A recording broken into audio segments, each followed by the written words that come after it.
안녕하십니까. 우리 다 성당 다니는 사람이니까 기도부터 합시다. 성부와 성자와 성령의 이름으로 아멘.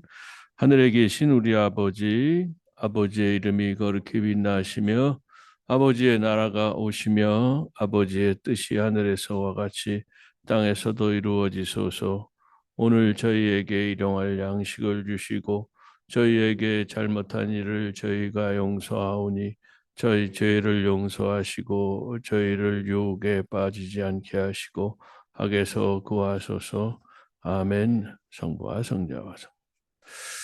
참미 예수님, 여러분들 반갑습니다.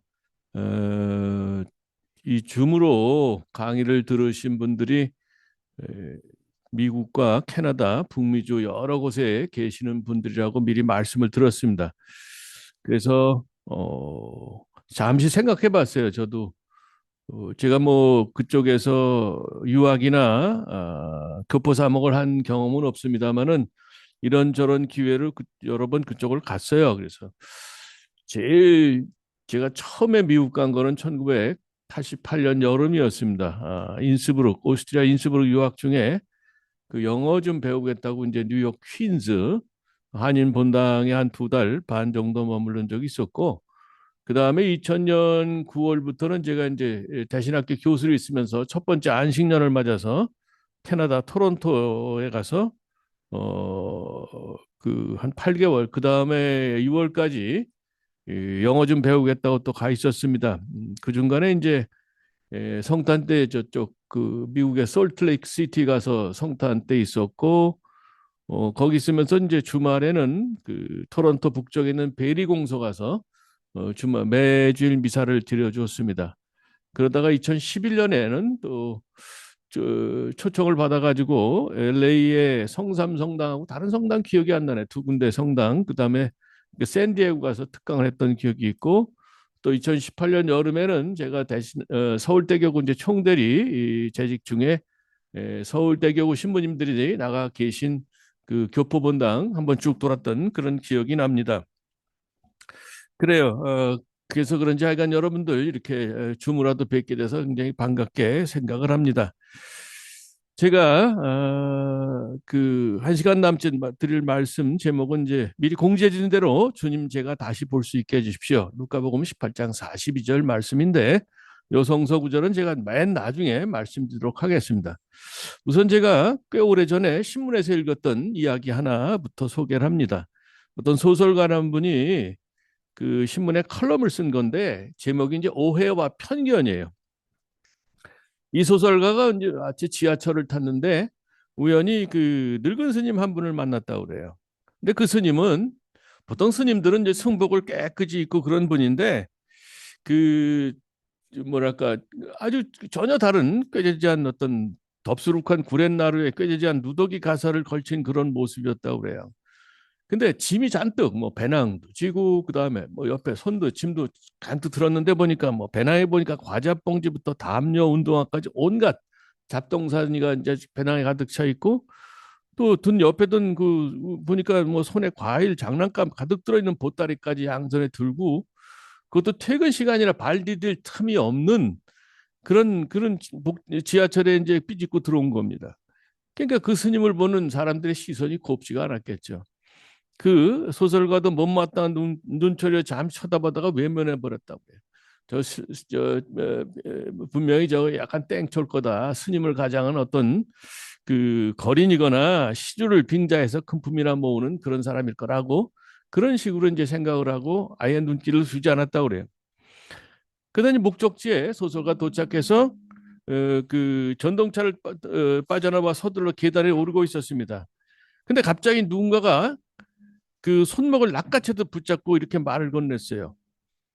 손목을 바짝 걷어챘는데, 예, 전화. 근데 갑자기 손목을 바꿔챘는데 그러면서 하는 말이 이 짐 좀 들어주겠나? 보니까 그 스님인 거예요. 소설가성 마음이 내키지 않았지만 그 몹시 지친 그 스님 모습 때문에 어쩔 수 없이 그냥 청대로 이렇게 짐을 들어줬는데 막상 짐을 들어보니까 너무 무거웠던 거예요. 노인이 들기에는 너무 무거운 거였습니다. 그래서 아이는 그래도 뭐 원하니까 이제 이렇게 해줬는데 전철역을 나설 때 소설가는 그 스님에게 짐을 건네주면서 시큰둥하게 한마디 했다고 그래요. 좀 버리세요 부처님처럼. 그랬더니 욕심을 버리라는 말을 그렇게 표현한 건데 그 스님 대답이 뭐냐면 버렸으니까 가져가는 거야 이 사람아. 내가 돌보는 아이들이 있는데 보살님이 도와주시는데 그분이 차도 없고 운전도 모르니까 운전도 할 줄 모르니까 이 늙은 중이 매일 이렇게 돌아다닐 수밖에 없잖아. 사정을 알아봤더니 그 스님이 절에 버려진 아이들을 데리고 사는데 걔들 걷어먹이는 거죠. 여기저기 얻어가지고. 근데 그 도와줄 분이 있긴 했지만 운전도 못하니까 자기가 직접 돌아다니면서 이것저것 얻어가지고 애들 가져다가 먹여 살리고 그런 거예요. 그 스님이 이제 그 짐을 받아가지고 이제 버스 타러 가는 그런 뒷모습을 보면서 이 소설가는 한없이 부끄러웠다고 그래요. 자기가 봐도 너무 잘못 봤다는 그런 자책을 하면서 뭐 아마 이 글을 쓴 것 같은데 이 소설가가 스님을 보긴 봤지만 제대로 보지를 못했죠. 남나고 초라한 겉모습만 봤지 드러나지 않은 마음은 보지 못했던 거예요. 나중에 그 스님이 스님 설명을 듣고서야 제대로 볼 수 있게 된 겁니다. 사실 우리 역시 다른 사람을 보긴 보지만 제대로 보지 못할 때가 많잖아요. 뭐 저부터도 그래요. 사람의 겉모습만 또 말마디 몇 마디만 듣고 보지 그 사람의 속마음, 속사정을 우리가 잘 모르고 삽니다. 일상생활에서만 그런 게 아니죠. 신앙생활에서도 눈이 어두워서 제대로 보지 못하는 경우가 참 많습니다. 그래서 주님 성탄을 우리가 준비하면서 우리가 어쩌면 내적으로 눈먼 상태에 있다고 할 수 있는데 거기서 벗어나서 제대로 볼 수 있는 은총을 청하면 좋겠다 싶어서 여러분에게 말씀을 드립니다. 그래서 영적으로 눈을 떠서 구세주가 오시는 것이 우리에게 진정으로 기쁨과 희망임을 깨달았으면 좋겠다 하는 거죠. 좀 더 자세히 말씀드리면 과거 2000년 전에 세상에 오신 그리스도를 감사의 마음으로 바라봤으면 좋겠다. 또 두 번째는 지금 우리 곁에 숨어 계시는 그리스도를 알아볼 수 있는 밝은 눈을 청하면 좋겠다는 거고 세 번째 마지막으로 미래에 세상 마지막 날에 영광 중에 다시 오실 그리스도가 우리에게 진정한 희망이라는 것을 깨달을 수 있으면 좋겠다 싶습니다. 요거를 하나하나 이제 말씀을 드리겠습니다. 우선 과거 2000년 전에 이스라엘 북쪽에 있는 작은 마을 베들레헴에 태어나신 예수 그리스도는 오늘을 사는 우리에게 감사와 기쁨의 근거가 됩니다.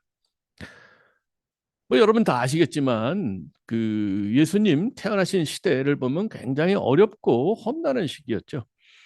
당시 로마 제국은 세계 최강의 국가로서 이스라엘을 점령하고 통치하고 있었습니다. 로마 황제는 자신의 식민지에서 더 많은 세금을 거둬들이기 위해서 호구조삭을 명했죠. 정확하게 이제 파악을 해야 세금을 제대로 정확히 거둘 수 있는 거 아니에요? 모든 사람들은 그 명령에 따라 자기 고향으로 가서 등록을 해야 했는데 예수님을 잉태한 마리아는 만삭의 몸이었습니다. 황제의 명령은 해산할 날을 며칠 앞둔 여인에게도 시간적 여유를 허락하지 않을 만큼 그렇게 인정사정이 없었다는 거죠. 어쩔 수 없이 요셉과 마리아는 많은 사람들과 함께 길을 떠나서 요셉의 고향인 베들레헴으로 향했습니다. 하지만 베들레헴은 이미 여행객들로 가득 차서 여관에는 방이 없었다. 그래서 마리아는 마구간에서 몸을 풀고 소와 말의 먹이를 담는 구유에 아기를 눕히게 됐다고 그렇게 성서는 얘기를 합니다. 예수님이 세상에 오셨지만 구세주가 세상에 오셨지만 사람 사는 곳에는 자리가 없었기 때문에 짐승이 사는 마구간에서 예수 아기를 낳아서 길러야만 했다는 거죠. 성모님이 예수하기를 마국간에 나아서 구유에 눕혔다는 것은 세상 인심이 그만큼 각박하다는 걸 말해주죠. 아무리 사람이 복적여도 산모가 있으면 그래도 자리를 내주는 게 그게 이제 보통의 모습인데 이것도 허락이 안 될 만큼 세상 인심이 각박했다는 건데 근데 여기에는 그것만이 아니라 더 깊은 의미가 있습니다. 구세주가 세상에 오셨지만 세상은 그분을 맞아들이지 않고 배척했다는 그건 좀 더 깊은 메시지가 있어요. 일찍이 구약의 이사야는 이를 가리켜서 다음과 같이 얘기를 했습니다. 구약에 보면 이미 구세주가 이제 오신다는 거 그거 예언이 여러 번 돼 있죠. 근데 이사야도 아마 그런 맥락에서 했던 것 같아. 이런 얘기가 나와요. 이사야서 1장 3절. 소도 제 임자를 알고 나귀도 제 주인이 놓아준 구유를 알건만 이스라엘은 아무것도 알지 못하고 나의 백성은 깨닫지 못하는구나.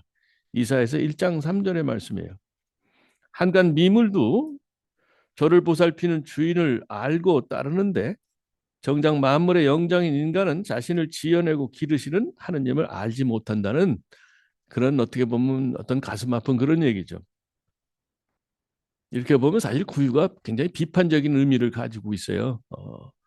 우리가 이제 성탄 때 성당에서 꾸며놓는 그런 구유 정말 이쁘고 아름답게 꾸미지만 사실은 그 배경을 보면 인간이 구세주를 받아들이지 않아서 구세주께서 어쩔 수 없이 그 더러운 어두운 마흡관에서 태어나실 수밖에 없었다는 그는 우리의 반성을 촉구하는 그런 상징이라고도 할 수 있겠습니다. 요한복음은 세상이 구세주를 받아들이지 않았다는 걸 아주 짧게 표현해요. 요한복음 1장 11절 그분께서 당신 땅에 오셨지만 그분의 백성은 그분을 맞아들이지 않았다. 구세주 예수님은 세상의 배척에도 불구하고 우리에게 오셨어요. 번듯한 곳은 발빠른 사람들이 다 차지하고 자리가 없으니까 아주 구석지고 후미진 곳에 눈에 띄지 않게 오신 겁니다. 그리스도께서는 이렇게라도 오셔서 세상과 인간을 구원하고자 하셨다는 거예요. 훌륭한 부모는 자식이 불효를 해도 자식을 포기하지 않습니다. 하느님 아버지도 자신이 창조하신 인간들이 거부와 반항을 일삼았지만 그들을 버리지 않으시고 당신 아들 외아들 구세주를 보내셔서 더 큰 사랑과 자비로 감싸 주셨다는 거예요. 이 놀라운 사랑에 대해서 이사야 예언자는 이렇게 묘사를 합니다. 이사야서 49장 15절 여인이 자기 젖먹이를 잊을 수 있느냐? 제 몸에서 난 아기를 가엾이 여기지 않을 수 있느냐? 설령 여인들은 잊는다 하더라도 나는 너를 잊지 않는다. 제가 좋아하는 구절 중에 하나인데 이사야서 49장 15절. 어머니는 그렇잖아요. 자기가 그 잉태한 아기 9달 동안 뱃속에서 키웠다가 고통 중에 난 그 아이를 잊을 수가 없죠. 근데 인간 사회에 또 가끔 있는 사람도 있죠. 그러긴 해도 하느님은 결코 우리를 잊지 않는다는 우리에 대한 어떤 끈질길 절절한 사랑을 하느님께서는 이렇게 표현하신 겁니다. 세상은 자신에게 보탬과 이득이 되는 이들에게만 관심과 사랑을 주지만 하느님은 자신에게 등을 돌리는 이들에게까지 사랑을 포기하지 않으십니다. 이런 하느님 사랑이 과연 어떤 것인지 우리가 좀 깨달았으면 좋겠는데 사실 이런 얘기를 너무 많이 들어가지고 그냥 당연히 생각하는 것 같아요. 근데 가끔 다른 걸 통해서 정말 하느님의 사랑이 우리의 거부에도 불구하고 더 큰 자비로 인내로 우리를 대하신 그 하느님의 사랑에 대해서 좀 이런저런 기회로 깊이 깨달으면 좋은데 그 언젠가 뭔지 그 소설인데 하여간 그 1996년에 한국에서 아버지라는 제목의 소설이 나왔어요. 그 이제 은퇴를 앞둔 어떤 가장이 갑자기 췌장암에 걸렸는데 자기가 그런 병에 걸린 거를 가족들에게 알리질 않고 자기가 죽은 다음에 어떻게 하면 가족들이 먹고 살 수 있을까 그 준비를 차근차근 해 나가는데 그거에서 이제 오해도 받고 그러다가 나중에 사실이 밝혀져서 가족이 다시 이제 이렇게 사랑으로 화합하는 어떤 그런 얘기인데 근데 요 소설이 나오고 1년 후에 1997년 12월에 우리나라에 대한민국의 IMF 금융 사태가 그 외환 위기가 이제 일어났죠. 그래서 많은 많은 사람들이 직장에서 쫓겨났어요. 그러니까 뭐 회사가 망하니까 은퇴 명퇴 그래서 그 많은 남자들이 이제 직장에서 이제 나올 수밖에 없었고 그래서 이제 허물어지는 가장들이 많았고 그와 함께 그 아버들의 가장들의 어떤 그 너무 초라한 어떤 그런 입장이 됐어요. 그래서 그 시기와 맞물려서 이 아버지란 소설이 엄청나게 많이 팔렸다고 그래요. 그 출판사는 그야말로 대박이 난 거죠. 그러니까 자기네는 그냥 감사한다는 의미에서 100만 부가 팔렸다고 그러네. 그래가지고 100만 부 그 판매 기념으로 해서 실제 자기 아버지 그 정말 감동적인 아버지에 대한 감동적인 사연이 있는 사람 이제 글을 써서 이제 공모를 했는데 거기에 1등으로 당선된 그런 얘기인데 그 곱초 아버지 이야기예요. 내용은 그렇습니다. 곱초 아버지를 둔 어떤 아가씨인데 이제 새댁이에요. 나중에는 그 아가씨 이제 결혼을 앞두고 굉장히 고민이 많았어요. 친정이 엄청 가난한데 시댁은 부유한 편이었어요. 행여나 흉잡힐까봐 잔뜩 주눅이 들어 있었는데 더구나 결혼식장에서 그 곱추인 아버지 손을 잡고 입장할 걸 생각하니까 정말 생각하기가 싫은 거예요. 그래서 가족들이 모인 가운데 결혼식장에서만큼은 아버지 대신에 큰아버지 손을 잡고 들어갈 수 있게 해주면 어떻겠느냐 그렇게 얘기를 했는데 그 때문에 오빠한테 따귀까지 얻어맞은 거예요. 무슨 배은망덕한 소리냐고. 가족 간에 이제 뭐 분란이 난 거죠. 근데 정작 그 아버지는 그런 모습을 보면서 시집가는 딸 마음에 상처 입을까 염려를 하면서 이렇게 말을 하더랍니다. 걱정 말아라. 요즘은 하루가 다르게 허리가 아파오니까 내 그날은 식장에도 못 갈 것 같다. 그러니까 마음 아파하지 말고 네가 원하는 대로 해라. 이렇게 허락을 해줬다고 그래요. 근데 결혼식 날 막상 큰아버지 손잡고 결혼식장에 딸이 들어섰는데 딸이 왜 모르겠어요. 아버지가 자기를 위해서 그 거짓말을 한 거죠. 보나마나 아버지는 아프다고 했으니까 결혼식장 오지도 못하고 덩그라니 방에 홀로 남아서 소주잔을 기울이고 계실 텐데 그 아버지를 떠올리면서 결혼식 내내 울고 말았답니다. 이렇게 결혼을 해서 얼마 있다 이제 아이를 갖게 된 딸은 입덧에 시달리면서 친정 음식을 굉장히 그리웠다고 그래요. 입덧하면 자기가 먹던 음식 있잖아요. 그러니까 친정에서 먹었던 그 소박한 음식이 엄청 그리웠던 거예요. 이 소식이 이제 친정까지 갔던 것 같습니다. 어느 날 시댁 식구들과 공휴일에 아침 일찍 차를 타고 나들이를 나가는데 그 동네 단골 슈퍼 근처에서 우연히 아버지가 손에 뭘 들고 오는 걸 보았어요. 연락도 없었죠. 그냥 못 본 척하고 그냥 갔어요. 근데 저녁 때 그 슈퍼에서 연락이 왔습니다. 아버지가 짐 맡겨놨으니까 가져가라고. 그 짐을 풀어보니까 아버지의 쪽지 편지와 함께 음식이 들어있었어요. 연필로 서툴게 쓴 편지 내용은 이랬습니다. 얘야, 네 어미가 오려고 하다가 일 나가서 못 오고 내가 대신 가지고 왔다. 하나는 청국장이고 하나는 겉절이다. 배 옳지 말고 맛있게 먹어라. 그 곱추 아버지는 임신한 딸의 시집 근처에 몰래 와서 평소에 딸이 즐겨 먹던 음식과 쪽지만 전해주고 간 겁니다. 이게 딸이 자기를 부끄러워한다는 걸 알고 아버지는 그냥 그렇게 한 거죠.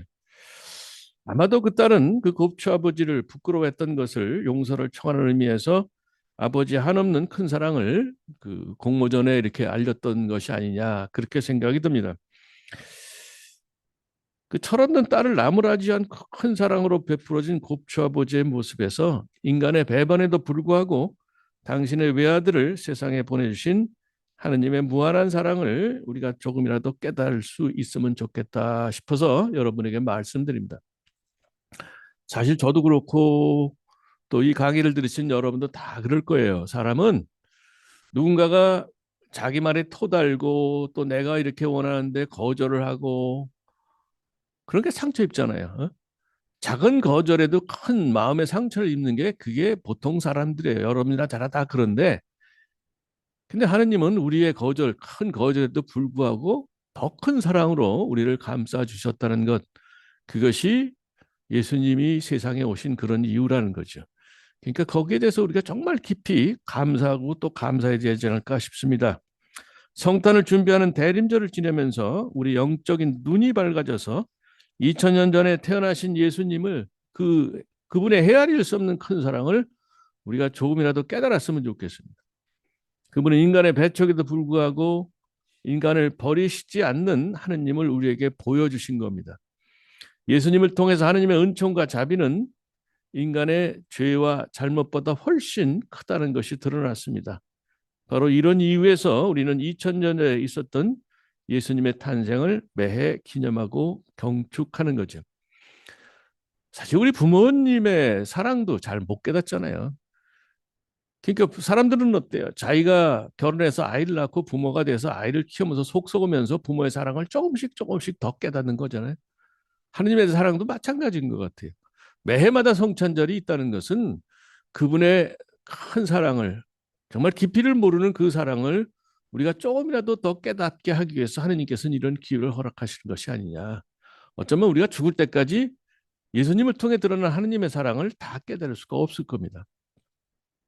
예수님이 어떤 분인지를 깨닫고 그분께 감사드리면서 그분을 내 삶의 중심에 받아들일 때 비로소 내 마음에 나의 구세주로 태어나시는 겁니다. 그때가 바로 나에게 진정한 성탄절이 되는 거죠. 어떤 성인이 그런 얘기를 했다고 그래요. 예수님이 베들레헴 땅에 수천 번 태어나신다고 해도 내 안에 태어나시지 않으면 아무 소용도 없다.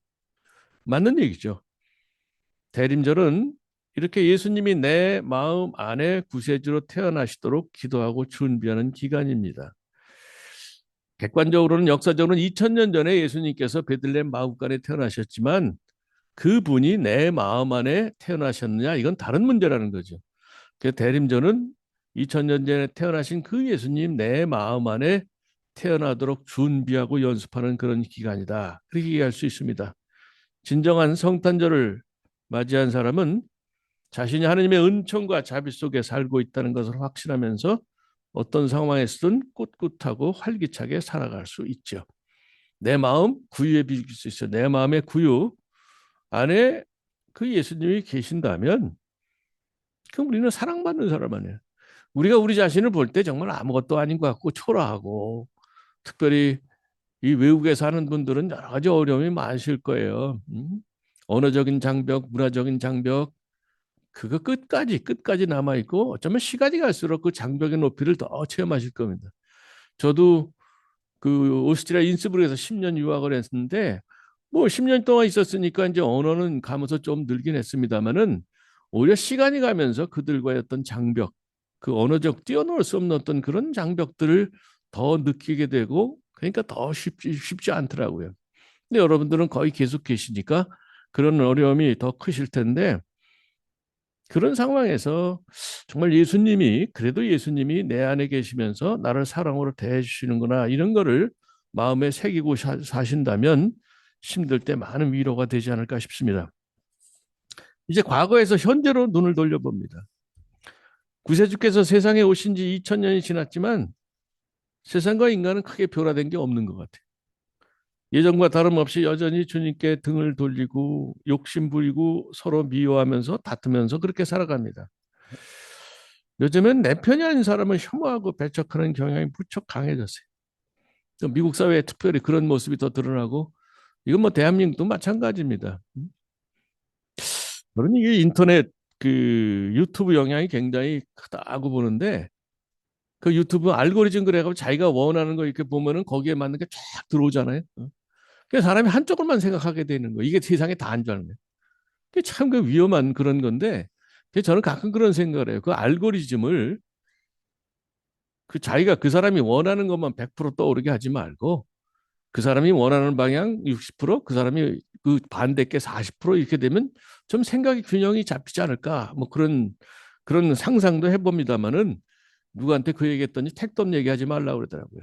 다 그게 돈과 관련이 되기 때문에 안 된다는 거예요. 그러니까 지금 세상에서는 예수님 시대도였지만 지금 세상도 마찬가지예요. 사실은 실질적으로 우리가 느끼는 거는 하느님보다 돈의 위력이 더 크다는 거예요. 예수님도 그러셨잖아요. 하느님과 만몬, 돈은 함께 섬길 수가 없다는. 그건 아마 세상 끝날 때까지 진리로 남지 않나 그런 생각이 듭니다. 아무튼 그 2000년 전에 예수님이 오셨던 그 세상과 지금의 세상과는 크게 다를 바 없이 그대로 되는 그런 느낌이 드는데 지금 우리가 체험하는 이런 세상은 2000년 전에 예수님이 태어나셨던 어둡고 악시가 풍기는 마국간에 비길 수 있습니다. 세상은 사실 마국간에 비길 수도 있죠. 짐승의 오물로 더러워지고 또 냄새나고 악취금 그런 세상. 아마 세상이 그렇지 않나 싶어요. 하지만 인간을 구하기 위해서 오셨던 구세주 예수님은 오늘날도 여전히 마국간과 같은 이 세상에 머물러 계십니다. 예수님은 승천하시기 전에 제자들에게 내가 세상 끝날까지 너희와 언제나 너희와 함께 있겠다 이렇게 약속하셨어요. 마태복음 28장 20절에서 이 약속에 따라서 그분께서는 성령을 통해 우리와 함께 계십니다.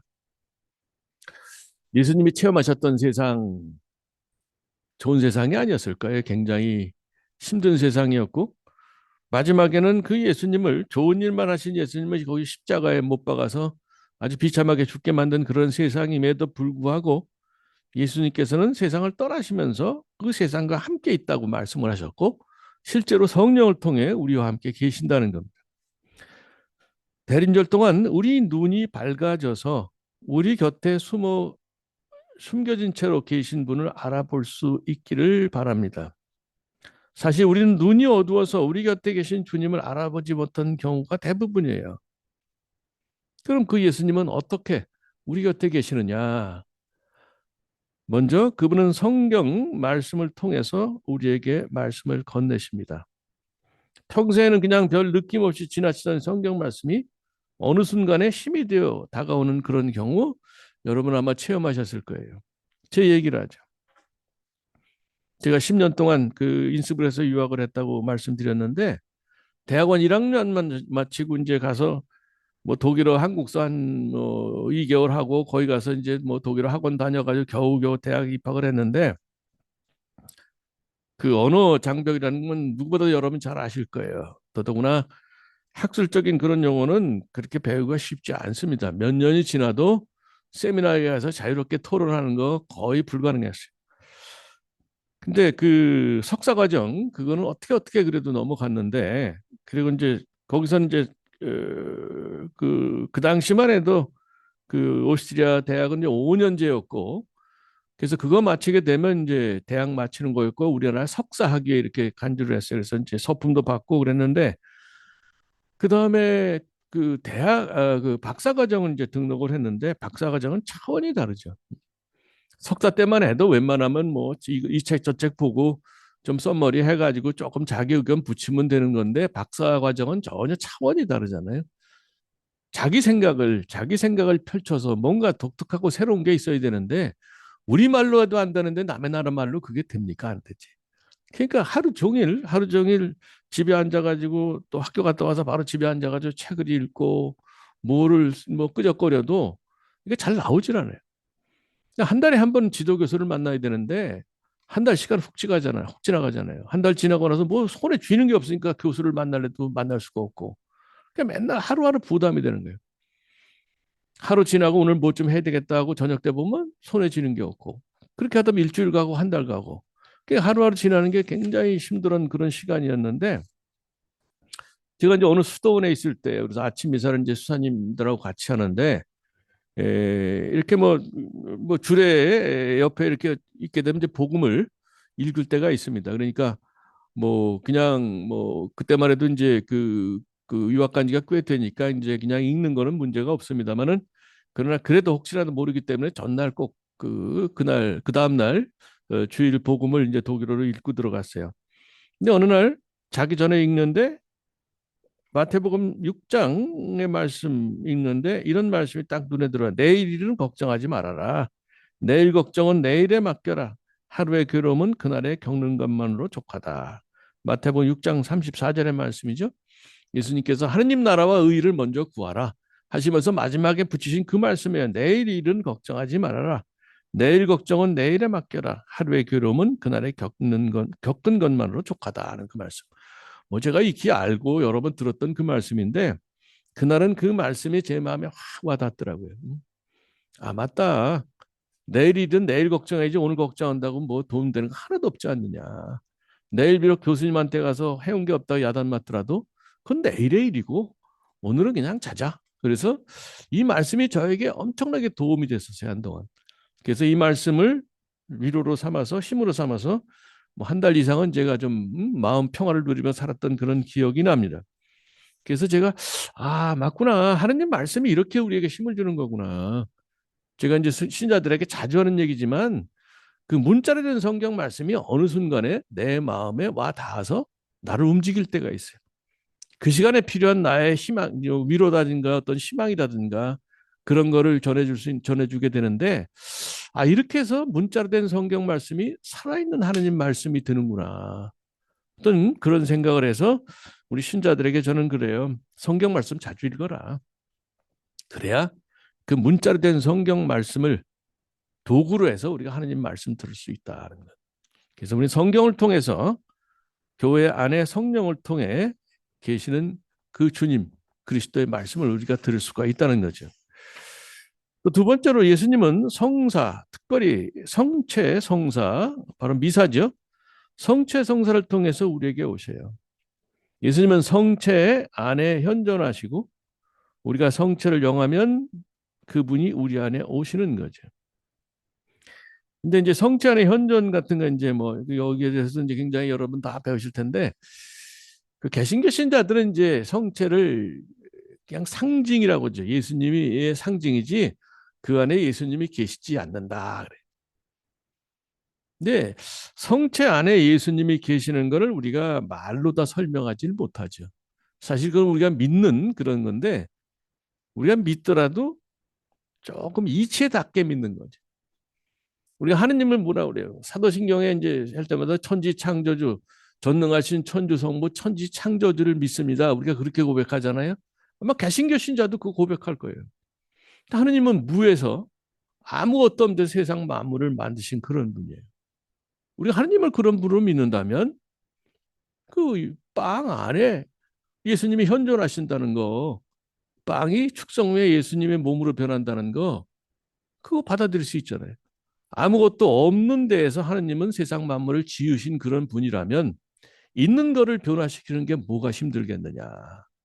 그런 이치로서 우리가 성체 빵이 그리스도의 몸으로 변한다는 거, 성체 안에 그리스도 현존하신다는 거, 그런 걸 우리가 얼마든지 받아들일 수 있는 거죠. 믿음으로 받아들일 수가 있는 거죠. 이건 뭐 제가 아니라 암브로시오 성인이 하신 그런 말씀인데 이미 옛날부터 성체 안에 예수님이 계신 것을 믿지 못하는 사람들, 축성 후에 빵이 그리스도의 몸으로 변한다는 걸 믿지 못하는 사람들이 많았기 때문에 옛날 교부들, 그분들이 아마 이런 얘기를, 이런 논리를 개발했던 것 같습니다. 아무튼 성체 안에 그리스도 현존하시는데 근데 우리가 미사 때 가서 성체를 영하면서도 성체 안에 계신 그분을 제대로 느끼거나 알아보지 못하는 경우가 대부분이에요. 그래서 우리가 힘을 못 얻는 것 같습니다. 그럼 어떻게 하면 성체 안에 현존하시는 주님을 가까이 느낄 수가 있겠는가? 저는 루카복음 24장에 나오는 엠마오로 가던 두 제자 이야기에서 어떤 그 대답의 실마리를 찾곤을 합니다. 루카복음 24장 엠마오로 가던 두 제자 이야기 여러분 잘 아실 거예요. 다시 한번 그 내용을 봅니다. 그 두 제자는 예수님이 십자가 못 박혀 돌아가신 것을 보고서 절망을 해서 예루살렘을 따라 엠마오로 향합니다. 아마도 이 두 제자도 12사도와 마찬가지로 예수님 따라다니며 큰 기대를 걸었는데 그분이 너무 허망하게 십자가 못 박혀 돌아가시니까 이제 다 끝났다. 우리가 그동안 그 예수님 따라다녔던 거 말짱 헛거다. 물거품으로 끝났다 생각하고 말하자면 엠마오 아마 자기 고향인지 모르죠. 낙향하는 길이 아닌가 싶습니다. 모든 것이 다 끝났다고 포기하면서 낙향한 듯이 보이는데 그래도 뭔가 미련이 남았던 것 같아요. 예수님에 관한 이야기를 주고받습니다. 나그네 한 사람이 그들에게 다가와서 무슨 얘기를 그렇게 하고 있느냐 묻죠. 제자들이 나자렛 예수에 관한 얘기다. 그랬더니 그 나그네가 성경 말씀, 구약 성경이죠. 구약 성경에 메시아에 대해 예언된 그 말씀을 쫙 들어가면서 구세주는 고난을 겪은 다음에 영광에 이른다는 것을 찬찬히 풀어 설명해 주는 거예요. 구약에 보면은 구약 성서에 보면 주님의 종의 이야기 4개 나오고 아마 거기에 보면은 그 장차 메시아가 오실 텐데 고통을 겪은 다음에 영광에 이른다는 그런 얘기가 이미 예언이 딱 돼 있다는 거죠. 그걸 차근차근 얘기해 준 것 같습니다. 어느덧 목적지인 엠마오에 이르렀는데 날이 저물었어요. 두 제자는 계속 길을 가려는 나그네에게 자신들과 함께 있자고 붙잡습니다. 세 사람이 어떤 집에 들어가서 식사를 하게 되는데 식사 중에 나그네가 빵을 떼어 나누어 줄 때 비로소 그 두 제자의 눈이 열려서 그 나그네가 자기들이 만났던 그 나그네가 부활하신 주님이라는 것을 알아뵙게 됩니다. 그 순간 예수님은 두 사람의 시야에서 사라졌다고 그랬어요. 그때 두 제자가 이렇게 얘기를 하죠. 길에서 우리에게 말씀하실 때나 성경을 풀이해 주실 때 속에서 우리 마음이 타오르지 않았던가. 제자들은 길에서 그 두 나그네와 이제 걸으면서 그분이 성경 뜻 풀이해 주신 그 말씀을 듣고 가슴이 불타올랐던 거예요. 뭔가 어떤 특별한 예감을 한 거죠. 그래서 집에 들어갔을 때 같이 그러니까 붙잡은 거죠. 빵을 나눌 때 비로소 눈이 떠서 그분이 부활하신 주님을 알아보게 됐다. 그 순간에 예수님은 사라졌고 제자들은 다시 예루살렘으로 돌아가죠. 자기들의 고통만 안겨줬던 예루살렘으로 돌아가서 다른 제자들에게 주님께서 살아계시다는 그 부활의 메시지를 전합니다. 아주 아름다운 그런 얘기예요. 아름다운 얘기인데 뭐 이 이야기를 여러 가지로 해석할 수 있지만 저는 이 이야기를 미사와 연결 지을 수 있다고 봅니다. 길에서 나그네가 성경을 설명해 주는 것은 미사의 전반부인 말씀 전례를 암시하는 거예요. 또 빵을 떼어주는 것은 미사의 후반부인 성찬 전례를 암시합니다. 그러니까 엠마로 가던 두 제자는 말씀 전례로서 마음이 잘 준비됐기 때문에 성찬 전례 때 주님을 강하게 체험하게 된 겁니다. 많은 이들이 미사에 나와서 성찬을 영하면서도 주님을 체험하지 못하는 이유가 아마도 미사 전에 내적인 준비가 부족했거나 독서와 복음의 말씀을 귀 기울여 듣지 않았기 때문이라 저는 그런 생각을 해요. 미사 전에 얼마만큼 우리가 준비하느냐 모르겠어요. 저는 이렇게 제 경험을 이렇게 보면은 우리 신자들이 성경 말씀을 그렇게 잘 안 읽는 것 같아요. 그 한국에 보면 여러 가지 이제 성서 공부하는 게 많죠. 그래서 열심히들 하는데 하는 사람이 이것도 하고 저것도 하기 때문에 실제로는 전체적인 숫자를 보면 저는 전체 숫자에 정말 퍼센테이지를 보면 정말로 얼마 1%도 저는 안 된다고 봅니다. 대부분의 신자들은 성경을 너무 몰라요. 제가 이제 엠마오로 가던 이 제자들 이야기 이거 여러분에게 들려드리고 내용을 다시 한번 소개해드렸는데 이 강의를 들으시는 분들은 다 아시겠지만 제가 꽤 오래전에 그 대신학교에 있을 때 이제 대림이나 이제 사순 특강 때 본당 초청받아서 강의하는 경우가 많아요. 근데 제가 좋아하는 대목이 바로 루카복음 24장 이거이기 때문에 이걸 자주 인용을 했어요. 근데 그 설명을 잘 못 알아듣는 것 같더라고. 반응이 없어요. 그래서 이상하다. 왜 그럴까 하다가 혹시 루카복음 24장 이 내용을 모르지 않나? 아이, 이 유명한 얘기를 모른다는 게 말이나 되나? 걔도 혹시 모를 수가 있지. 그래서 어느 강의에 가서는 이걸 다시 한번 설명을 했어요. 내용을 한번 우리가 잠 봅시다. 쭉 설명하고 그다음에 얘기를 했더니 반응이 달라지더라고요. 아, 우리 신자들이 이 유명한 얘기도 잘 모르는구나. 그만큼 성경을 안 읽는다는 게. 그래서 참 그런 게 우리의 문제가 있지 않나 저는 그런 생각이 드는데 에, 이 성경 말씀을 통해서 우리가 주님이 우리한테 가까이 오시는데 그러면 이제 성체를 영하면서 주님이 가까이 계시다는 걸 더 확실히 느낄 수가 있는 거죠. 그러니까 주님이 아무리 우리 곁에 계셔도 우리가 성경 말씀을 읽거나 기도하지 않게 되면 그분을 우리가 체험하고 느낄 수가 없어요. 아무리 보름달이 휘영청 밝다고 해도 연못물이 출렁거리면 그 위에 비춰지지 않듯이 우리 마음이 준비가 되지 않으면 주님의 오심을 우리가 제대로 느낄 수가 없습니다. 라디오 주파수를 제대로 맞춰야 원하는 방송을 들을 수 있는 것처럼 마음을 온전히 하느님께 기울여서 그분 말씀으로 준비된 사람만이 그런 사람만이 성체 안에 오시는 주님을 제대로 체험할 수가 있다는 것이죠. 그래서 저는 미사 전에 꼭 15분씩 준비하십시오. 이런 얘기를 정말 입버릇처럼 하고 돌아다닙니다. 15분 어떻게 할 거냐? 5분 정도는 마음을 가라앉히셔야 돼요. 우리가 현대 사회가 너무 복잡하고 번다하기 때문에 자기도 모르게 마음속에 뭔가 가득 차요. 소란이, 소음이 가득 찹니다. 그냥 정말 5분만이라도 가만히 앉아가지고 마음을 가라앉혀야 돼요. 근데 그 다음에 매일 미사 거기에 보면 그날의 독서와 복음 말씀이 있잖아요. 그걸 찬찬히 읽고 마음에 새기시면 비록 그 내용을 다 이해하진 못해도 그 내용을 어느 정도 알 수 있잖아요. 그리고 미사에 가서 독서의 말씀, 복음 말씀 들으시면 한 번 읽고 마음에 새겼던 것이기 때문에 그것이 덜 잘 이해가 되고 또 어느 한 대만 어느 한 구절이 마음에 딱 와닿을 수가 있으면 그걸 가지고 계속해서 되새김질하지 곱씹게 된다면 그럼 그걸 통해서 우리가 주님의 목소리를 들을 수 있는 거죠. 그러면 성체를 영하실 때에 정말 다르게 느껴질 수가 있다는 거예요. 그래서 여러분들이 정말 주님을 가까이 느끼기를 원하신다면 저는 정말 미사 제가 권해드린 것처럼 미사 전에 꼭 15분씩 준비하십사 이렇게 좀 부탁을 드리고 싶어요. 어, 말씀드린 것처럼 5분 동안 이렇게 침묵정에 있다는 거 굉장히 좀 중요하다고 봅니다. 뭐 침묵에 대해서 이제 드릴 말씀이 굉장히 많은데 제2차 바티칸 공회 때 이제 그런 전례 언쟁에 그런 얘기 나와요. 우리 신자들이 전례에 능동적으로 참여해야 된다. 그런 구절이 나오는데 능동적으로 참여하니까 항상 뭐를 열심히 해야 되는 걸 생각하는데 그 능동적 참여에는 침묵도 들어갑니다. 우리 영성생활, 신앙생활에서 침묵은 아주 중요한 거예요. 우리가 그 침묵할 줄 알아야 주님께서 우리에게 하시는 그 말씀을 들을 수가 있는데 우리 현대인들은 너무 바쁘고 시끄럽게 살다 보니까 침묵하는 걸 자꾸 잊어버려요. 저는 미사 중에도 그 침묵하라는 데가 있거든요. 독서 말씀 들은 다음에 침묵하고 그 강론 말씀 들은 다음에 침묵하고 잠시 영성치 한 다음에 침묵하고 이런 것들을 굉장히 강조를 하는데 그것이 생활화되게 되면 그 침묵을 통해서도 그리스도의 현존을 느낄 수 있는 그런 것이 된다는 것이죠. 아무튼 성체 성사를 통해서 예수님이 우리에게 가까이 오시고 우리 안에 오시는데 그분을 우리가 느끼기 위해서는 우리 가까이 계시는 그분을 느끼기 위해서는 말씀으로 잘 준비가 돼야 된다는 것.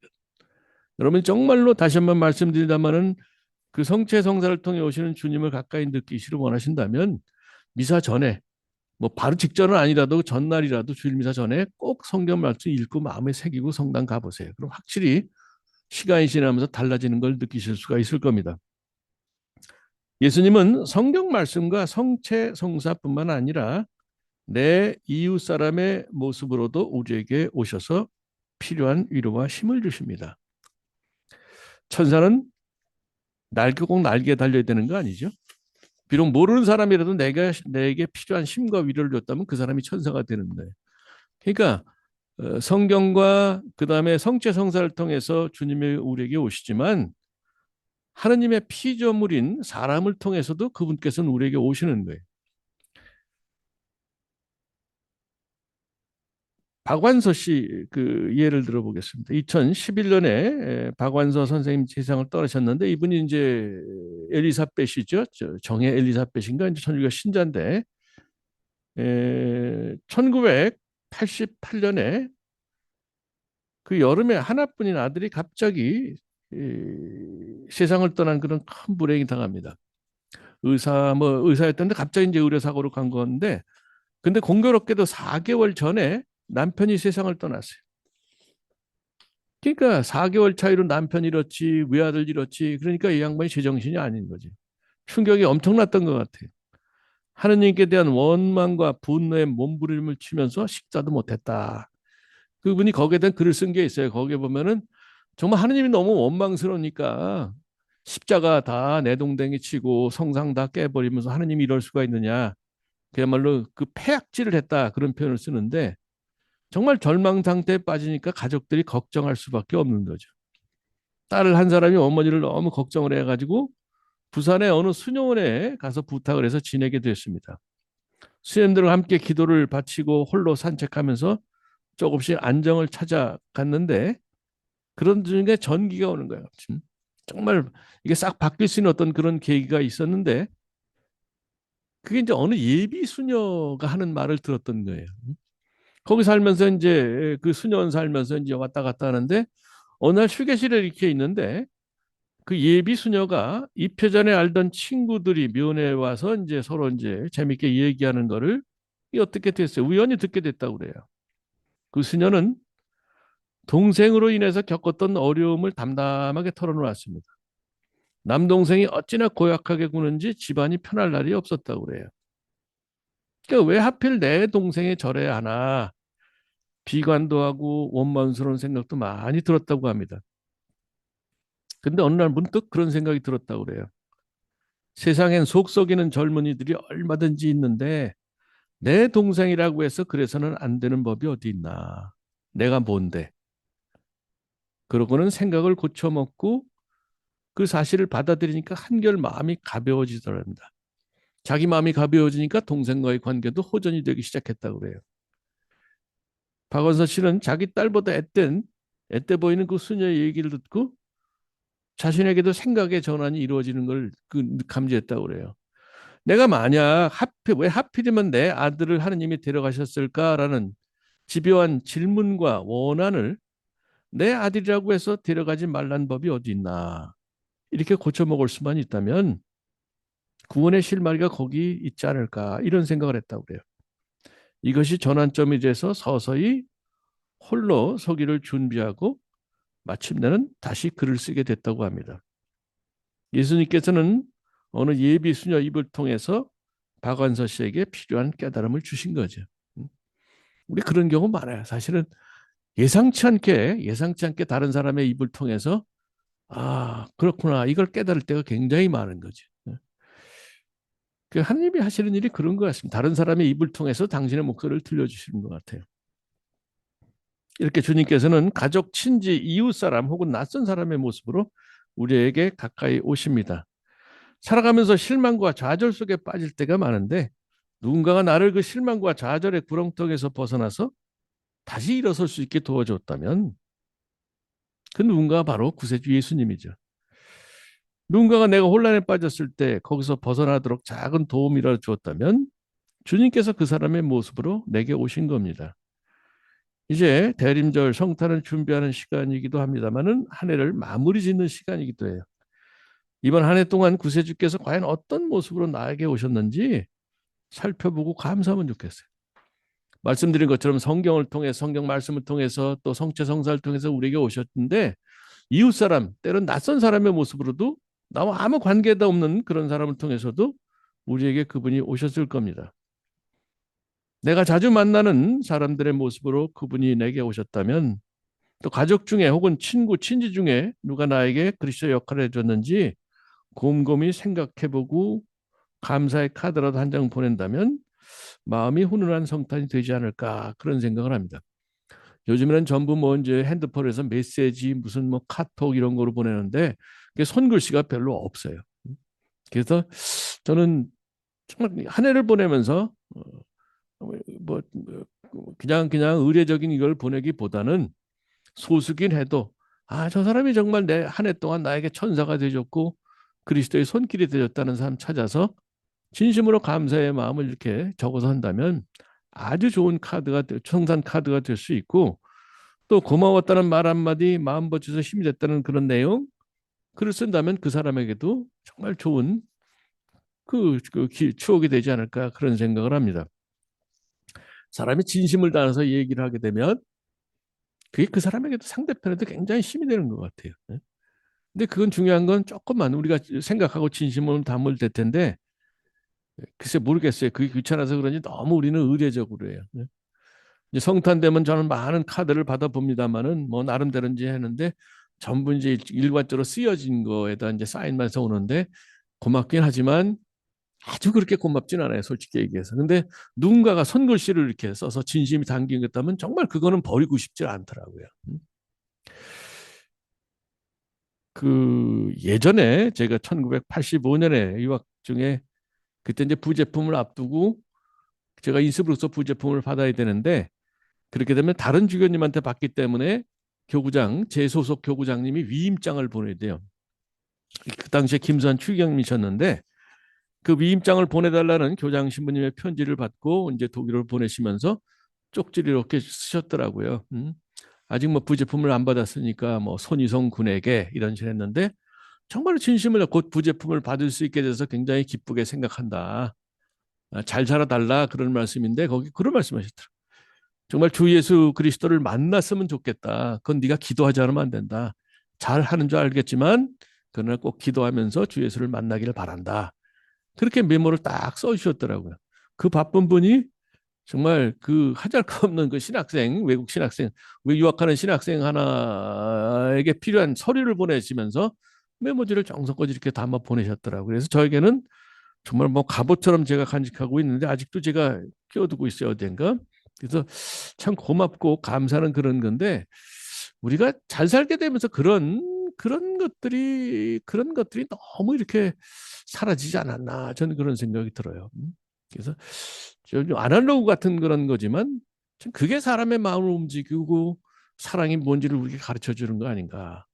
그래서 이번 성탄 때 여러분들 여러분의 천사가 되어준 사람, 주님이 되어준 사람 잘 생각해 보시면서 성탄 카드를 한번 그렇게 작성해 보시라 그렇게 권해드리고 싶습니다. 이제 마지막 단계로 눈을 돌려서 미래를 돌려봅니다. 2000년 전에 외진 마국간에서 초라하게 어린아이의 모습으로 오셨던 예수님께서 세상이 끝나는 날 다시 오실 겁니다. 언제 끝나느냐 누구도 몰라요. 예수님도 그날과 그 시대는 그때는 아버지만 아신다고 그랬어요. 여러분들 누가 언제 세상 끝난다고 얘기하는 사람은 다 사기꾼이니까 믿지 마세요. 예수님도 모르는 걸 누가 알아요. 근데 세상 끝나는 날 어떻게 될 거냐? 성경에 보면 힌트는 있죠. 마태복음 20장, 25장이 그렇습니다. 최후 심판 이야기예요. 세상 종말에 구세주 예수님이 영광스럽게 다시 오실 것이고 그때가 되면 우리가 세상에서는 그저 어렴풋하게 느꼈던 그분을 분명하게 만나볼 수가 있을 겁니다. 사도 바오로가 고린토전서 14장에서 아주 아름다운 말씀하셨죠. 지금은 우리가 거울에 비추어 보듯이 희미하게 그분을 보지만 그때 가서는 얼굴을 맞대고 볼 것입니다. 연애하는 사람들 그렇죠. 지금이야 뭐 무슨 그 영상 통화를 다 하지만 과거에 그런 거 없을 때 어떻게 돼? 멀리 떨어져 있으면 카드로 해가지고 편지를 해서 서로 사랑의 마음을 나누잖아요. 그러다가 만나면 얼마나 반갑겠어요. 우리가 주님을 지금은 어렴풋하게만 알지만 마지막 날에는 얼굴과 얼굴을 맞대고 볼 거다. 정말 사랑하는 사람이 만났을 때처럼 그렇게 반갑게 만날 거라는 거예요. 대림절은 종말에 오셔서 우리가 마주대하게 될 그리스도를 맞이할 준비를 하는 그런 기간이기도 합니다. 근데 그 마지막 날에는 심판이 있죠. 그분이 영광스럽게 오셔서 세상을 심판하실 거라는 겁니다. 세상 마지막 날에 그리스도께서 재림하시면 우리는 그분 앞에서 살아온 것에 대한 심판을 받게 됩니다. 세물에 대해요. 우리의 목숨, 재능, 건강, 재산, 삶 전체는 우리 것이 아니라 하느님께서 얼마 동안 우리에게 빌려주신 겁니다. 그 우리 거 아니에요. 다 대여받고 있는 겁니다. 마음 내키는 대로 쓰라고 주신 것이 아니라 세상을 위해서 이웃의 보탬이 되라고 빌려주신 것이고 이에 대해서 마지막 날에 하느님 앞에서 세임을 바쳐야 합니다. 우리가 이런 오면한 사실을 자주 잊거나 외면하기 때문에 너무 많이 욕심부리고 미워하고 거짓 속에 살아가는 것 같아요. 마지막 날에 하느님 앞에서 심판받을 것을 생각하면 좀 더 너그럽고 정직하게 그리고 욕심을 줄이고 나누면서 살 수 있을 겁니다. 달리 말하면 마지막 날에 심판자로 오실 그리스도를 자주 생각한다면 우리가 무력과 탐욕, 거짓과 미움, 증오의 노예가 되지 않고 자유롭게 살 수가 있을 겁니다. 저부터도 그렇죠. 자주 잊어버리죠. 저도 언젠가 죽을 거고 우리가 다 죽을 거예요. 그럼 하나님 앞에 또 서야 되는데 그때 분명히 심판이 있을 거고 그 생각하면 우리가 잘 살려고 노력할 수밖에 없잖아요. 뭘 가지려고 저 열심히 모으려고 발버둥 치는데 결국 죽을 때 아무것도 가지 못하고 간다면 아이고 이렇게 욕심 부릴 건 뭐 있나. 또 다른 사람 굉장히 미워하고 마음에 안 들어요. 근데 저 인간도 언젠가 죽을 거다. 그럼 불쌍히 여길 수 있잖아요.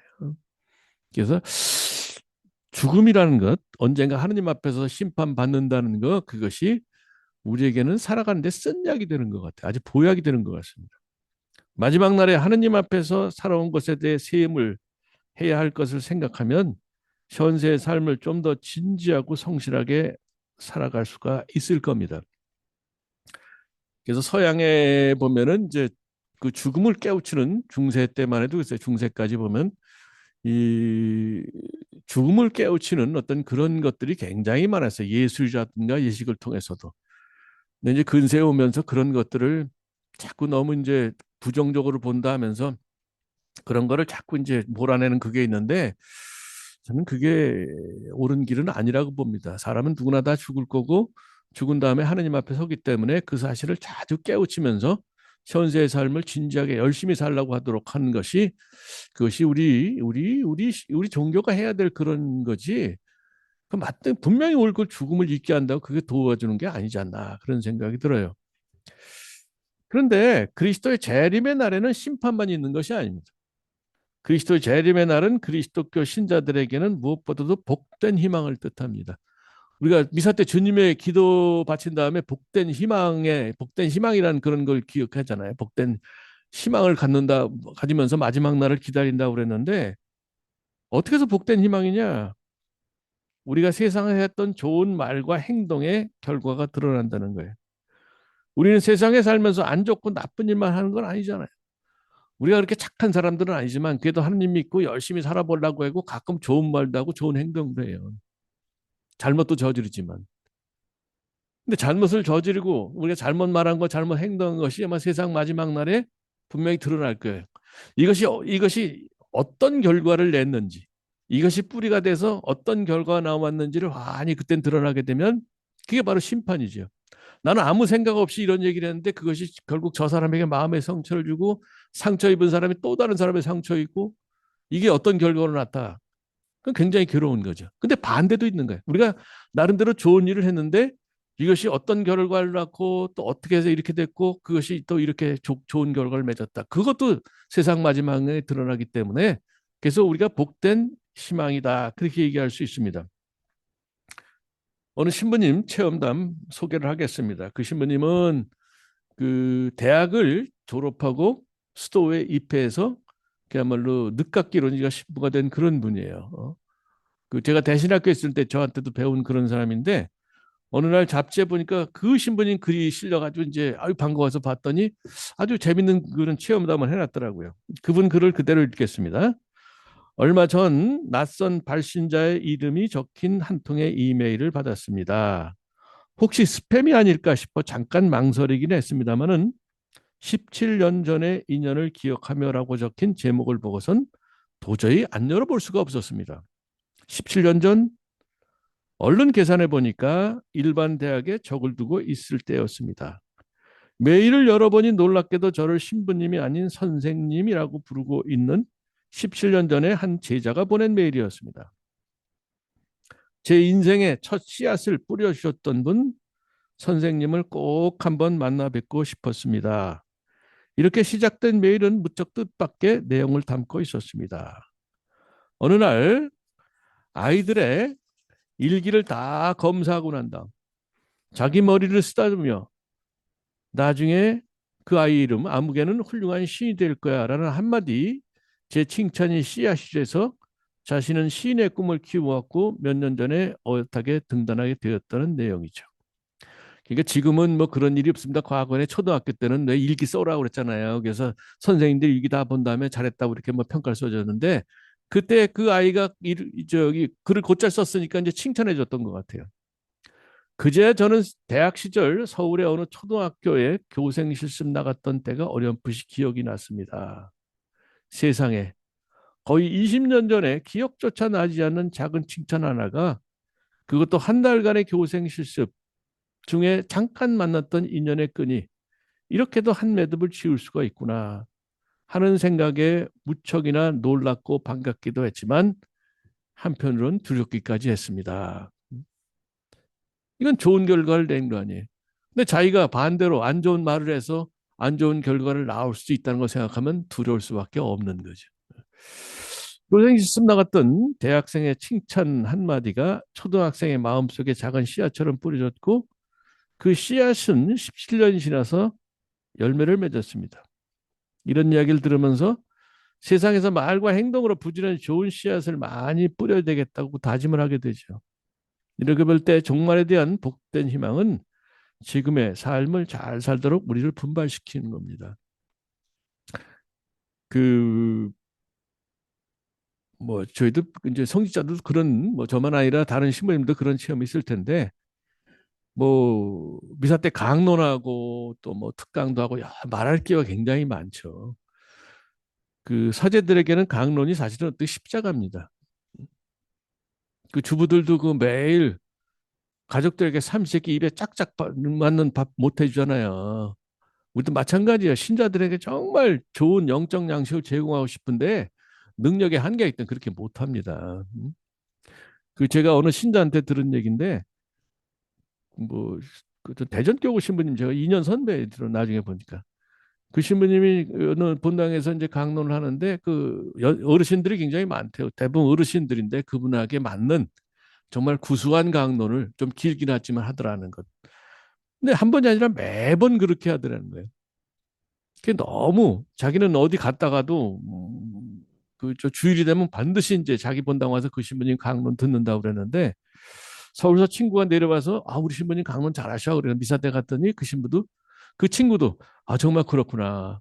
미사 끝나고 나서 이제 인사를 시키는데 그 친구가 물어봤다는 거 신부님 어떻게 하면 그렇게 강론을 잘하십니까? 그 신부님 얘기가 신자들이 우리 신부를 초청하면 가장 맛있는 음식 대접하고 싶어 하잖아요. 그래 저도 마땅히 가장 맛있는 영적 음식을 제공하려 노력해야 되겠죠. 정말 감동했어요, 저는. 그 선배 고등학교 같이 지냈는데 공부 잘하는 선배 아니었어요. 야, 훌륭한, 정말 훌륭한 그 사목자구나 그 생각을 했는데 사실 어느 신부님이나 그런 마음으로 하시겠지만 그게 매번 잘 되는 건 아니죠. 그런데 가끔씩 어떤 신자들이 와가지고 신부님 그때 강론 좋았어요. 그래서 위로가 됐어요. 힘이 됐어요. 뭐예요? 그러면 뭐 이런 얘기를 했다고 그래요. 저는 기억도 안 나요. 근데 그 말이 그 사람에게 힘을 줬더라고요. 그러니까 하느님께서는 그렇게 하시는 것 같아요. 그러니까 제가 이제 강론 준비를 해도 제가 볼 때도 훌륭해요. 이거 감동 안 하면 이상하지. 근데 그 감동은 절대로 감동 안 해. 근데 어떤 거는 정말 그냥 생각이 안 나가지고 그냥 뭐 지우고 다시 하고 했는데 그런 것이 우리 신자들 마음에 와닿는 경우들이 더 많더라고요. 그래서 우리는 그냥 씨 뿌리는 사람이지 씨 뿌리는 사람이지 거두는 사람은 아닌 것 같아요. 그냥 말씀에 씨를 뿌리고 여러분도 마찬가지예요. 이제 뭐 레지어 활동이라든가 뭐 다른 활동하시면서 그 전교 활동도 하시고 또 나중에 봉사 활동 하시지만 그건 단지 씨 뿌리는 거지 거두는 게 우리가 거두는 게 우리 몫이 아니라는 거. 우리는 그냥 담담히 씨를 뿌리고 그 씨가 언제 어떤 열매를 맺느냐는 것은 온전히 하느님께 달려 있다는 거예요. 그래서 저는 씨 뿌린 사람의 비유를 굉장히 좋아하는데 성직자나 또 평신도나 수도자나 다 씨 뿌리는 사람의 영성을 지녀야 된다고 봅니다. 우리는 그냥 말로써 행동으로 좋은 씨를 뿌리려고 노력하면 되는 거지. 그 결실을 내 눈으로 봐야 되겠다. 절대로 그런 욕심은 갖지 말자. 때가 되면 하느님께서 우리가 뿌린 씨앗을 갖고 당신이 원하시는 만큼 결실을 얻으실 거다. 근데 열심히 일하는 사람들의 빠지기 쉬운 함정이 뭐예요? 내가 이렇게 열심히 했으니까 내가 결과를 봐야 되겠다. 그런 욕심입니다. 인간적으로 이해되지만 신앙인으로서는 그런 굉장히 위험한 생각이라는 거죠. 아무튼 다시 본론으로 들어가면 우리가 세상에서 나름대로 하느님 뜻 따르느라고 말과 행동으로 사랑의 씨앗을 뿌렸다면 그것이 분명히 언젠가는 결실로 드러나게 되는데 세상에서 우리가 그걸 눈으로 못 보더라도 나중에 마지막 날에 그것이 환히 드러날 거라는 거죠. 그렇기 때문에 우리가 복된 희망이라고 얘기할 수 있고 정말 그 희망을 간직하기 위해서는 열심히 심 닿는 대로 매일매일 조금이라도 좋은 일, 좋은 말하고 좋은 행동을 해야 되겠다 그런 겁니다. 예수님이 재림하시는 종말이 그분을 믿는 이들에게는 복된 희망이 되는 또 다른 이유가 있습니다. 그것은 주님 재림의 날에는 모든 고통과 괴로움이 사라진다는 겁니다. 우리가 몸담고 사는 세상은 날씨로 치면 화창한 날보다는 흐리고 비 오고 바람 부는 날이 더 많아요. 성직자들이 매일 바치는 끝기도 후에 바치는 성모 찬송가에 보면 눈물의 골짜기란 말이 나오죠. 하와이 자선들이 눈물의 골짜기에서 부르짖나이다. 그러니까 과거에 뭐 사람들은 그랬어요. 이 세상이 정말 본향이 아니고 세상은 내 본향은 내 본래 고향은 하늘나라고 지금은 그야말로 눈물의 골짜기다. 불교에서 뭐라고 그래? 고해, 고통의 바다라고 그러잖아요. 물론 좋은 것도 있고 아름다운 것도 있지만 근본적으로는 더 힘들고 어려운 게 많기 때문에 눈물의 골짜기다, 고해다, 이런 고통의 바다다, 그런 표현이 나온 것 같습니다. 험난한 세상을 상징적으로 표현해주는 그런 말입니다. 하지만 마지막 날에는 이런 모든 고통이 사라질 겁니다. 요한묵시록은 이를 아주 시적으로 표현해줘요. 하느님 친히 그들의 하느님으로서 그들과 함께 계시고 그들의 눈에서 모든 눈물을 닦아주실 것이다. 다시는 죽음이 없고 다시는 슬픔도 울부짖음도 괴로움도 없을 것이다. 이전 것들이 사라져 버렸기 때문이다. 묵시록 21장 3절에서 4절 말씀입니다. 하느님 친히 그들의 하느님으로서 그들과 함께 계시고 그들의 눈에서 모든 눈물을 닦아주실 것이다. 다시는 죽음이 없고 다시는 슬픔도 울부짖음도 괴로움도 없을 것이다. 이전 것들이 사라져 버렸기 때문이다. 굉장히 위로가 되는 그런 말씀이죠.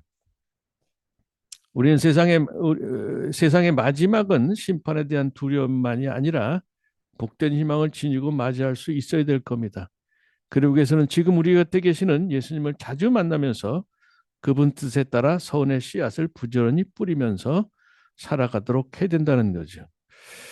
말씀드렸지만 이 마지막, 정말 언젠가 우리 죽을 사람이고 죽게 되면 뭐 죽은 다음이라든가 세상 마지막 날에 분명히 하느님 앞에 셈을 바쳐야 되고 심판을 받아야 된다는데, 그것이 두려움을 줄 수도 있지만 사실은 우리가 복된 희망도 가질 수 있게 해주신다는 것, 해준다는 것, 그런 거를 마음에 간직했으면 좋겠어요. 그 제가 이제 유럽에 있으면서 아주 우연히 본 어떤 그런 건데 1989년 3월일 거예요. 그 오스트리아가 이제 그 과거에는 이제 황제가 있었죠. 그러다가 1차 대전 때 이제 황실이 다 무너졌는데 그 황실의 마지막 황녀가 1989년 90세가 넘은 나이에 세상을 떠났어요. 근데 그 황족들은 다 열심한 천주교 신자들이었죠. 그 비엔나의 스테판 성당, 주교자 성당에서 장례 미사를 장엄하게 지내고 그 행렬이 바로 왕족들이 있는 그 옆에 있는 카푸친 수도원이 있어요. 그 영묘라고 그러죠. 거기에 이제 황제라든가 이런 사람들의 묘가 있는데 그쪽으로 딱 이제 이동을 합니다. 근데 거기 세레모니가 있어요. 정말 재밌는 건데 그 관이 딱 갔는데 행렬이 갔는데 문은 그냥 닫혀 있는 거예요. 근데 행렬에 앞에 섰던 그 행렬 이제 지도하는 인도하는 사람들 나름대로 예복을 입고 지팡이 들고 가서 그 문을 두드리는 거예요. 땅땅 두드리니까 안에서 목소리가 나면 누가 왔느냐 그랬죠. 누가 들어오기를 원하느냐 그랬더니 그 누가 황녀가 왔다 그러면서 세상에서 그 받았던 모든 타이틀 뭐 여왕이고 헝가리의 여왕이고 뭐 그걸 한 거의 몇 분간 쫙 읊습니다. 그랬더니 그 안에서 나오는 목소리는 우리는 그를 알지 못한다 하는 거예요. 두 번째로 또 한번 땅땅 두드렸으니까 또 똑같은 대답, 똑같은 물음이 나옵니다. 누가 들어왔느냐, 누가 들어오기를 원하느냐 그랬더니 또 쫙 읊는데 한 반쯤만 잘라가지고 얘기를 했어요. 그때 나오는 소리가 우리는 그를 알지 못한다 그랬어요. 마지막에 세 번째 딱딱 두드리니까 누가 왔느냐 그랬더니 불쌍한 죄인, 자비를 구하는 죄인 아무개가 왔습니다. 그랬더니 그제서야 문이 쫙 열리는 거예요. 그러니까 뭐 여왕이니 뭐니 하던 사람들 하느님 앞에서는 그냥 불쌍한 죄인에 불과하다는 거예요. 그거를 그 예식이 정말 그 아주 잘 이렇게 표현해 줬는데 저는 그걸 보고 정말 소름이 끼치더라고요. 야, 저런 것이 우리에게도 좀 있으면 좋겠다. 그러니까 뭐 중세라든가 그런 시절이 무슨 뭐 어쩌고 저쩌고 얘기는 많이 하지만 사실은 그 사회에 나름대로 신앙이 깔려 있던 그런 시대였기 때문에 그런 예식도 나올 수 있지 않았자 그런 생각이 듭니다. 그래요. 이제 마무리하면서 오늘 강의의 주제가 된 성경 말씀에 담긴 이야기를 들어봅니다. 예수님께서 예리코 가까이에 이르셨을 때의 일이다. 어떤 눈머니가 길가에 앉아 구걸하고 있다가 군중이 지나가는 소리를 듣고 무슨 일이냐고 물었다. 사람들이 그에게 나자렛 사람 예수님께서 지나가신다고 일러주자 그가 예수님 다윗의 자손이시여 저에게 자비를 베풀어 주십시오 하고 부르짖었다. 앞서가던 이들이 그에게 잠자코 있으라고 꾸짖었지만 그는 더욱 큰 소리로 다윗의 자손이시여 저에게 자비를 베풀으십시오 하고 외쳤다. 예수님께서 걸음을 멈추시고 그를 데려오라고 분부하셨다. 그가 가까이 다가오자 예수님께서 그에게 물으셨다. 내가 너에게 무엇을 해주기를 바라느냐? 그가 주님 제가 다시 볼 수 있게 해주십시오 하였다. 예수님께서 그에게 다시 보아라. 내 믿음이 너를 구원하였다고 이르시니 그가 다시 보게 되었다. 그는 하느님을 찬양하며 예수님을 따라갔다. 루카복음 18장 35절에 43절의 말씀입니다. 우리 역시 그 예리고의 소경처럼 볼 수 있게 해주시기를 청하는 사람이 될 거예요. 강의 시작에 말씀드린 것처럼 우리 육아는 사람을 뭘 보지만 제대로 못 볼 때가 너무나도 많습니다. 그 어린 왕자의 그 유명한 구절 있죠? 그 여우가 왕자에게 그 어린 왕자를 함께 있다 떠나면서 하는 얘기, 정말 중요한 거 알려줄게. 정말 중요한 것은 눈에 보이지 않아. 우리 육안에 안 보인다는 겁니다. 사실 그런 능력, 우리가 마음으로 다른 사람을 보는 그런 능력, 신앙으로 다른 뭘 보는 능력이 너무 퇴화된 것 같아. 겉에 보이는 것만 그냥 그 보는데 사실은 정신적으로나 영적으로나 그 사실 소경이 되는 거나 다름이 없죠. 아무튼 그래서 구세주의 탄생을 기다리면서 우리 모두 영적인 눈을 뜰 수 있도록 준비하고 기도하면 좋겠다 싶습니다. 먼저 2000년 전에 죄 많은 세상과 인간을 구원하신 예수님을 바로 나의 주님으로 깨닫고 감사하면서 받아들이시는 은총을 청해 보면 좋겠습니다. 아울러서 2000년 전에 오셨던 예수님이 여전히 큰 사랑으로 우리 곁에 계시면서 보살펴 주신다는 것을 알아보고 기쁘고 활기차게 오늘을 살아가면 좋겠습니다. 마지막으로 예수님의 재림을 생각하면서 진지하고 성실하게 살 때 복된 희망 속에서 그분을 기다리면서 서원의 씨앗을 부지런히 뿌리면서 살아갈 수 있기를 우리가 기도하고 노력하면 좋겠다 싶습니다. 2025년 성탄에는 예수님께서 여러분 각자의 마음 안에 진정한 구세주로 새롭게 탄생하셔서 그분이 주시는 기쁨과 희망을 누리시기를 그렇게 기원합니다. 또 그 기쁨과 희망을 이웃에게 전하는 빛의 천사가 되시기를 그렇게 기원하겠습니다. 우리가 보는 세상은 어둠이 너무 짙어갑니다. 그래서 작은 빛이라도 필요한데 그 빛, 우리 자신이 그 빛을 만들어낼 수가 없어요. 참 빛이신 예수님이 우리 안에 주님으로 계실 때 우리는 그분 빛을 받아서 우리의 어둠을 몰아내고 작은 빛이라도 이웃에게 우리가 전할 수 있게 되는 거죠. 이번 성탄 모두 우리가 예수님의 빛을 받아서 변화해서 세상에 어둠을 비추는 작은 빛이라 될 수 있도록 그렇게 함께 노력하면 좋겠습니다. 고맙습니다. 열심히 들어주셔서 우리 마친 기도하겠습니다. 성모성 성부와 성자와 성령의 이름으로 아멘. 은총이 가득하신 마리아님 기뻐하소서. 주님께서 함께 계시니 여인 중에 복되시며 태중의 아들 예수님 또한 복되시나이다. 천주의 성모 마리아님 이제와 저희 죽을 때 저희 죄인을 위하여 빌어주소서. 아멘. 영광이 성부와 성자와 성령께